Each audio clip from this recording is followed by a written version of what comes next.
রব্বি হাবলি উম্মতি বলে বলে যিনি চিৎকার করতে থাকবেন, চোখের পানিগুলোকে ছেড়ে ছেড়ে কাঁদতে থাকবেন, তিনি আর কেউ নাই, তিনি হলেন আপনার আমার পয়গম্বর সরকারে দু আলম নবী মুহাম্মদুর রাসূলুল্লাহ। আল্লাহু আকবার।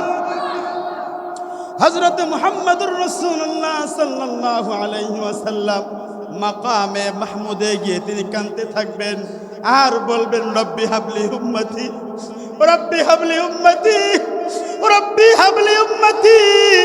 এই বলে বলে যখন কাঁদতে থাকবেন, দুনিয়ার সমস্ত মানুষগুলি বিশ্বনবী মুহাম্মদুর রাসূলুল্লাহ সাল্লাল্লাহু আলাইহি ওয়াসাল্লামের কাছে আসবেন।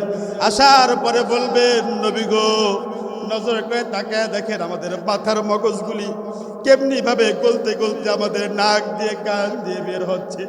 ওগো আল্লাহর পয়গম্বর, আপনি একটু আল্লাহর কাছে সুপারিশ করেন যাতে করে এই কিয়ামতের ময়দানে আল্লাহ তাআলা বিচার কার্য শুরু করে দেয়, হয়তোবা জান্নাত দিক না হলে জাহান্নামে দিক। ইয়া রাসূলুল্লাহ, একটু আমাদের জন্য আপনি সুপারিশ করেন।